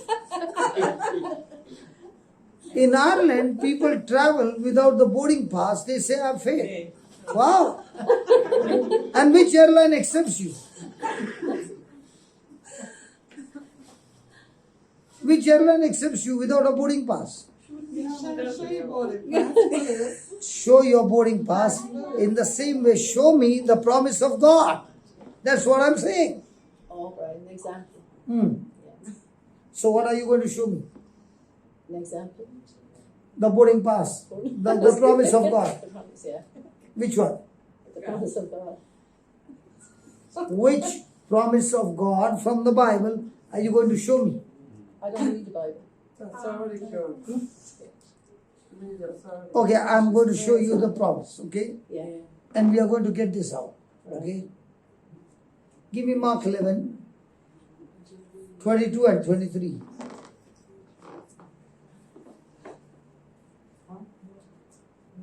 Imagine for us Catholics, God has given us an inheritance. Can I ask you, how old are you? I'm 74. 74 years. And she says, I don't read the Bible. Yeah. I read holy books. I read, I say the rosary, I say the prayers. But not the promise of God. And Jesus speaks about the word. And Jesus went about teaching the word. She listens to the word in mass every day. She listens to the scripture. So did she go for mass today? No, not today. I don't know. Yesterday? No, Sunday. Sunday. Does she remember what was said? No. Can't remember. So Satan comes at once and takes the seed away. Yeah. Don't get deceived. I think Irish farmer is the only farmer in the world who plants the seed and then the next day he goes to dig, the seed is not there. And he's still expecting harvest to come in if there is no seed in your heart. Have you seed in my heart? I believe. So tell me, last Sunday, what did you hear? Don't get irritated with my questions. I'm trying to prove a case that she's saying, I'm believing. Okay, which promise are you believing? I can't remember. So you can't remember. So is the seed in the heart? Maybe come from the heart. She can't get out. Sorry? It would be come from the heart if she was praying to God. Yeah. She just. Have you heard the parable of the sower and the seed? Yeah. Yes. Are there four soil? You read what you sow. Are there four kinds of soil? The first soil did not produce harvest because Satan took the seed away. Second soil did not produce the harvest because the person got offended and bitter, and that's why could not get the seed, get the harvest. Third one is the person is worried, anxious, and the desire of the world choked the seed, and the person did not produce the harvest. Only the fourth soil, where the seed was planted in good soil, Yes. with faith and patience and endurance, produce the harvest.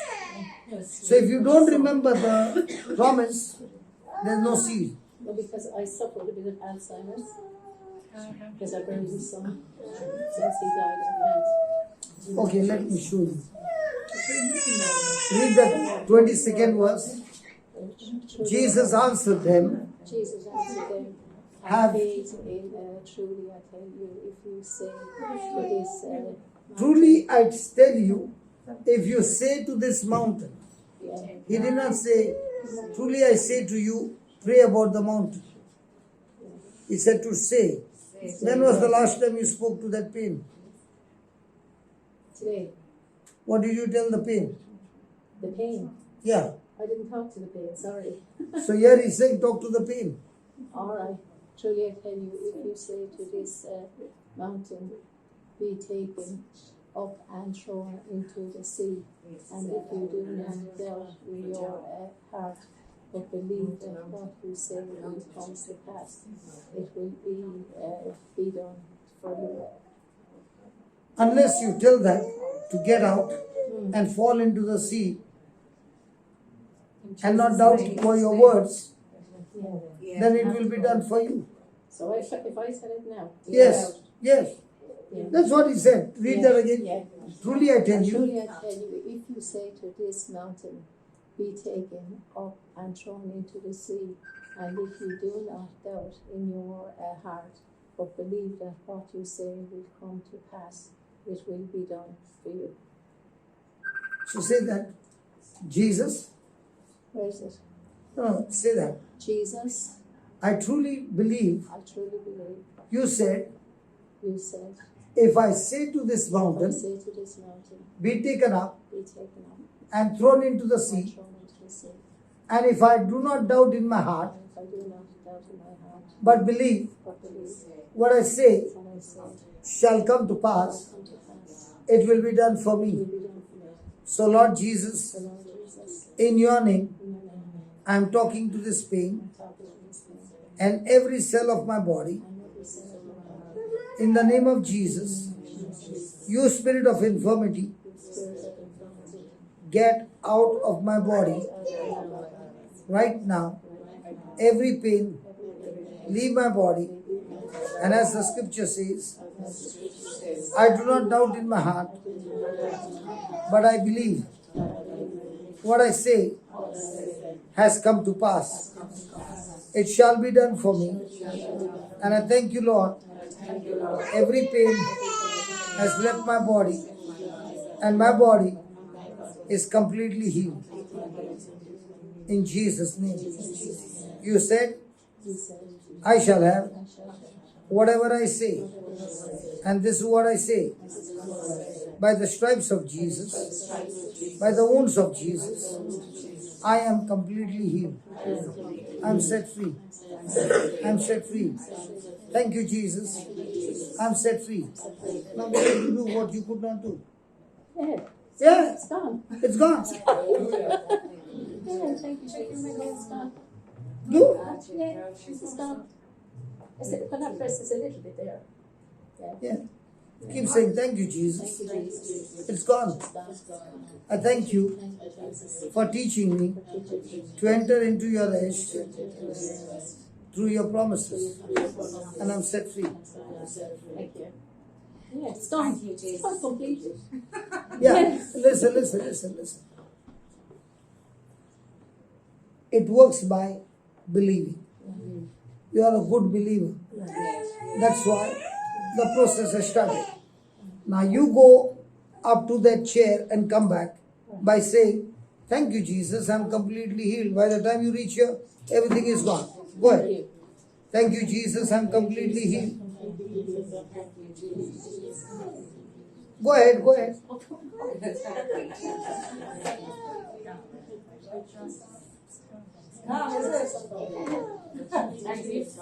Because those who are watching cannot believe it, that it can be so easy. Now, did we ask God to heal her? Yes? She asked herself. I don't see over there. We read only that scripture. She talked to the mountain, she talked to the same sickness, in Jesus' name it had to go. Yeah. Is it And she easy? believed it, yes, so easy. The neighbor is asking, is it real? Yes, gone. My time is up. My time is up. 3 hours are over. Could be. Is it? I don't think so. Oh my God, 3 hours are over. No, I don't think so. Okay, let's close our eyes and let's pray for everyone. My sister had bad news for 2 batteries. I'm going to pray for everyone, and all that you need to do is mix your faith and enter into His rest.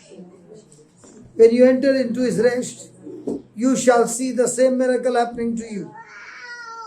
God does not have favoritism. He operates where there is belief. So close your eyes, concentrate on Jesus. Look at Him to the cross and tell Him, Lord Jesus, I thank you for showing me how quickly miracles take place. O Lord Jesus, O Lord Jesus, thank you for showing me thank you for showing me it is by grace, it is by grace, through my faith, through my faith, that I receive salvation. that I receive salvation. Lord Jesus, Lord Jesus, your word is near me, your word is near me, in my mouth in my mouth and in my heart. and in my heart. Your word in Romans 10 says, your word in Romans 10 says,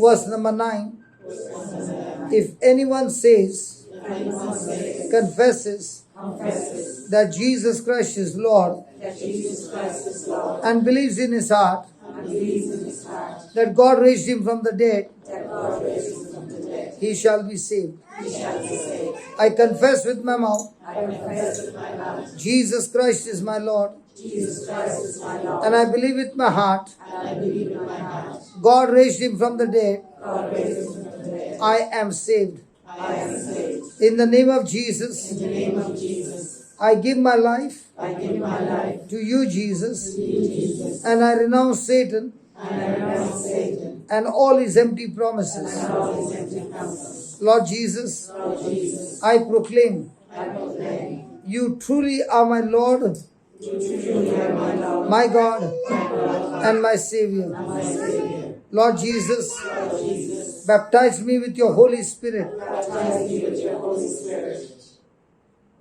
I thank you, Lord. I thank you, Lord. I believe with all my heart I believe with all my heart. right now. Right now, I am anointed I am anointed with your Holy Spirit. with your Holy Spirit. And with this anointing, And with this anointing, I speak to every tissue of my body, I speak to every tissue of my body, every organ of my body. every organ of my body. Receive life, Receive life, life in abundance. life in abundance. I speak to the spirit of infirmity, I speak to the spirit of infirmity, spirit of sickness and disease, spirit of unbelief. spirit of unbelief. I'm talking to you. I'm talking to you. In the name of Jesus, In the name of Jesus, I cast you out of my body. I cast you out of my life. I cast you out of my life. I cast you out of my life. Get out of my body right Out of now. my body right now. Be uprooted Be uprooted and be planted and be planted into the sea. into the sea. Lord Jesus, Lord Jesus, in your name, in your name, every infirmity is gone, every infirmity is and your anointing and your anointing has opened up my heart has opened up my heart to believe to believe the scriptures. the scriptures. I thank you, Lord, I thank you, Lord, for giving me for giving me the hunger, the hunger, the thirst, the thirst, the passion, the passion, the zeal the zeal, to learn the scriptures, to learn the scriptures, to learn the teachings, to learn the teachings, and enter into your rest. and enter into your rest. I thank you, Lord. I thank you, Lord. I am anointed, I am anointed, casting out demons, casting out demons, and my hands are anointed. and my hands are anointed. They heal the sick. To heal the sick. Thank you for these precious promises. Thank you for this precious promises. I believe it I believe it, and I receive it. and I receive it. In the name of In Jesus. the name of Jesus, Everyone here everyone here are set free. is set free. In Jesus' In name. Jesus' name. Amen. Amen. Amen. Amen. Thank you, Jesus. Your knees? You had problem with your knees? Now you can stand up and march.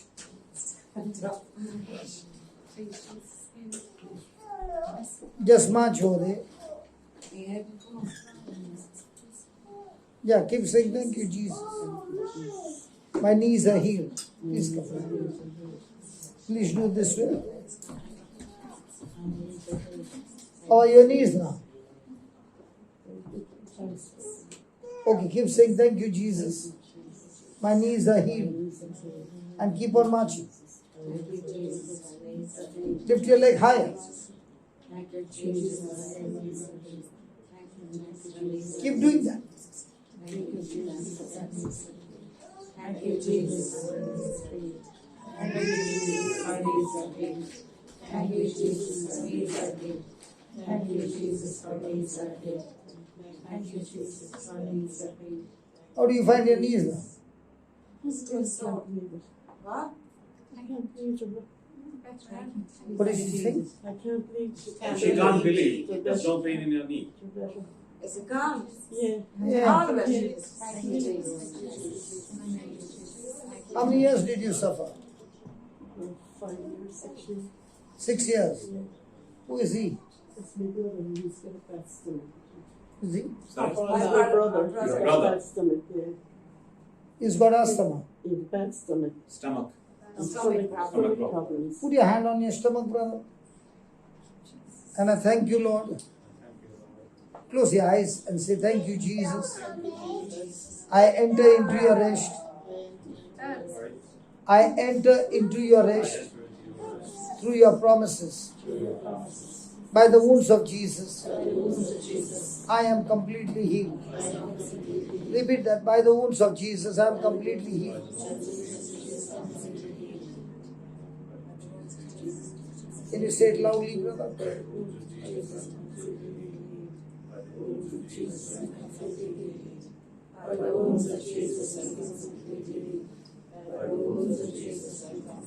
Thank you, Jesus. I'm healed.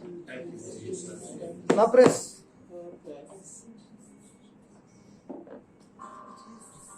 Mom,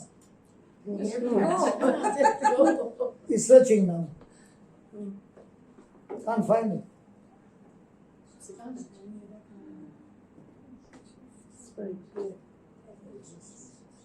Thank you, Jesus. Thank you, Jesus. Now, all that we do is take the promise, enter into His rest, and you have healings and miracles happening instantly when you believe. Yes. Now, are we asking God to heal him? God has done the job. All that we do is agree in believing, and the next moment you are set free. What you can do is go to JCILM. There are so many Irish people's testimony. Keep on watching it. Keep on believing it. And you will see the same kind of miracles happening in your life. Yeah. Thank you. Thank you very much. 3 hours are over. Thank you.